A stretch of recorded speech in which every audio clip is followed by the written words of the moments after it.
Who's ready for an adventure? Let's get into the rack. So I had tried to get an angle where I could bring the cue ball into the rack so I get ball in hand in the kitchen for the 5-ball on the side break shot. Didn't get that. So this is a draw stroke with some left English, I believe. Yeah. To try and get the cue ball up in this area. I probably had wanted the cue ball to hit the head rail and spin off, but I was afraid of going too far. Your cue ball ends up over here and you just don't have a good angle on the break shot. So I'm okay with this, even though the cue ball didn't hit the head rail. I have a slight angle, but it's enough. And so you have two paths you can go here. From this angle with a slight angle, I kind of like hitting the low part of the rack because I think the cue ball is going to kind of flop off the rack to the bottom rail. You're not going to hit that real hard. You're going to get a couple balls loose from the bottom of the rack here and have a shot this way, hopefully. I don't choose that route. The other way to go is to try and bring your cue ball across the top of the rack, and your cue ball would then go this way. I think that's the more difficult path to predict, to achieve. But if you can do it, then it works well because you're going to be loosening balls from both sides of the rack, and you should get a shot. The danger is if you miss the rack, you could go right in the corner pocket, or if you hit this head ball too thin, you can also go right into the corner pocket. But this is what I choose today. This is an adventurous break shot. That's the theme of this week. Let's see how it works out. I mean, this is all about judging your cue tip position and just how much draw you're getting on this cue ball. So I hit the head of the rack kind of the way I wanted, but as you see, didn't get the result I wanted. The cue ball came below the rack. Typically, you'd want the cue ball to come straight to the side rail. It's going to have left English and come up this way. So what do I do now? As it turns out, first I'm looking at banking the 3-ball. There's not much future in that. Then I'm coming over here to look at this combination, and that looks pretty good. There's a carom. This ball, I think it's a 15, is going to carom off the 10. And the carom angle should be close to making the 11 in the corner pocket. So as I look at this carom, it looks like the 15 is hitting the low side and the object ball is going to the high side of the pocket. So I need to work out my English. I want to use a little bit of English to try and get that 11 into the center of the pocket. So the way you do it is if you're cutting this ball, you need the cue ball or the 11 ball to go this way. So I need to use left English to kind of throw it this way towards the center of the pocket. So if I'm using left English to cut the 11 ball, if I was just shooting a 2-ball combination, that means I would use right English in order to transfer left English onto the 11 ball. But this is a 3-ball combination, so then it goes back to left English. So when I come back over behind the shot here, let me hit play, you're going to see me get up off this ball and then come over and work out. Watch me. I'm working out my left, right, left. Let's see. Left English, so that means right English here. That means left English here. Okay. So that's how you work it out. So I'm shooting with a high ball. I want my cue ball to go into the pack and go through it with left English to throw the object ball in the pocket. And if you saw that, the 11 ball still hit the high side of the pocket. So I could have even used more left English to get it into the center. But, hey, this is a fantastic result, all things considered. So now I'm taking a look and doing a little rack analysis before I begin. The only break ball that I have is the 6-ball. It's fortunate that I have the 7-ball right here. That works out as a real good key ball for the 6-ball break shot. And by the way, 4-ball could be a good K2 to get on that. So that's a good pattern. I don't mind that at all. I like that for my end pattern.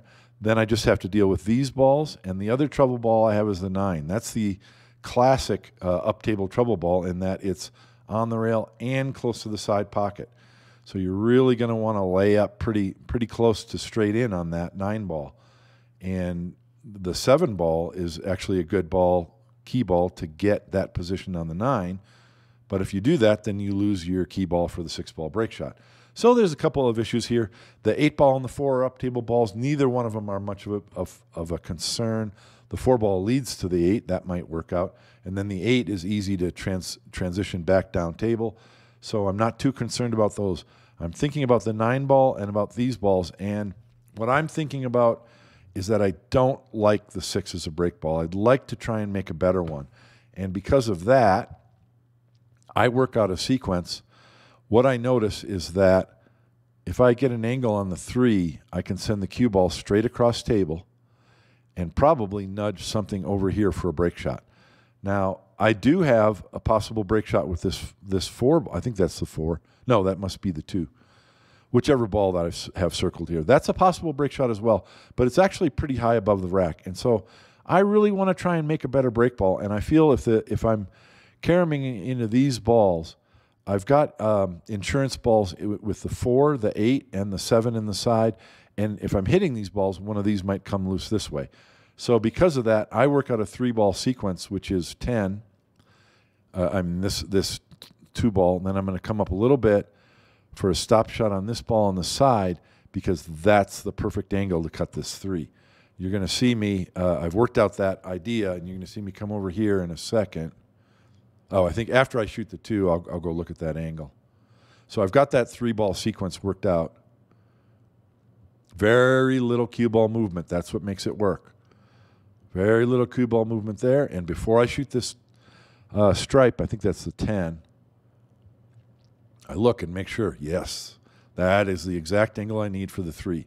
So I'm not saying this is the right shot. I'm saying it's an adventurous shot. Perfect angle on the 3-ball to come across. I don't have to hit it hard. That means the cue ball shouldn't travel too far after it hits that cluster. And like I said, I've got the 4, the 8, the 7, and something else as insurance. Trying to hit the top of the 13, and I almost got it, but not quite. Did not make a break ball. Or did I? So this is a great insurance ball for anything else that I want to do. I created a problem for myself. So the adventure continues. These 2 balls are kind of tied up. I know I still got to deal with the 9, but I'm concentrating on these balls right now. How am I going to get those balls open? And one way would be to try to work out some kind of shot where I get short side. And I think a lot of straight pool players would choose this option because from right here, you can cut this 9-ball thinly and bring the cue ball straight up and either get a low angle on this stripe or this stripe to knock one of these balls over here for a break ball. That's a classic straight pool pattern, and I think that's probably better than what I choose. Yeah, it is better than what I choose. But I choose an adventurous pattern, which is, can you see it? Probably not. I'm going to shoot this stripe and try to get above the 7-ball into the side pocket because there's a 2-rail route. It's a very natural route to go this way and nudge one of these balls over here. So I like that pattern. It's the adventurous pattern. That's the theme of this rack, so let's go for it. And this is a very natural route. So I feel like I'm going to be hitting that 14 ball. I think it's 14, pretty full. And I don't. I hit the bottom of it. A little bit of frustration there. So I don't. Yeah, like I want to come this way and get the 14 over here. Anyway, didn't work out. So now what am I going to do? I still have, let me hit pause. I still have a break shot with the 6 if I want. I no longer have a good key ball. So there's going to be an adventure getting there. If I can work out a way to get a very shallow angle on this 9-ball, the 9-ball could be the key ball for the 6-ball break shot. So that's a possibility. But I'm really not putting a lot of consideration into that. I don't like it. And what I'd finally decide is I'm going to use a ball in the jaws of the pocket for my break shot. And that's adventurous, so that fits in with the theme as well. So I'm going to shoot a combination on this 15-13 really softly to preserve the 15 in front of the pocket. That's going to move the cue ball to here to give me a shot on the 1. So then the pattern becomes, there's a couple different patterns, but you're in the end pattern as soon as you shoot this combination. And it's probably 1, 4, 8, come down for the 6, and then get close to a stop shot on the 6. I'll have an angle on the 9 to come across table for short side position on the 14. Now that is a lot of cue ball movement for an end pattern, and that is really adventurous. But that's what I see. That's not the only way to do it. You can clear the lower balls first. use the 9 to come across table for the 4, and then the 8 ball becomes your key ball. The key ball is really the least concern because with the ball hanging in the jaws, there's a whole bunch of shots anywhere on the table that you can use to get the cue ball over here, which is where you want it to cut that 13. So that's the plan, and it is an adventurous one. Probably not the most highly recommended route. Let's see how it goes. So I'm working it out right now. I know that I want to get a little angle on that 1, and if I don't get good on the 1, I can shoot the 4, but I'd rather shoot the 1 because I'm closer to it. Notice how softly I hit that to make sure that I preserve a break ball with that 15, and I did. Now, I have a little bit too much angle, so I revised my plan here. I'm going to go 1-8, and then I can use the 8. I can go 2 rails off the 8 across the center of the table to get on the 4. Then it's easy to go from the 4 to the 9, to the 6, and 9 back across for the 14. If I come too far to get on the 4, I'll be down here and I can shoot the 14 and then go 14, 4, 9, 6, 9. So there's multiple ways to do it, and as it is, it gets even more adventurous because I don't get far enough to get a shot on the 4.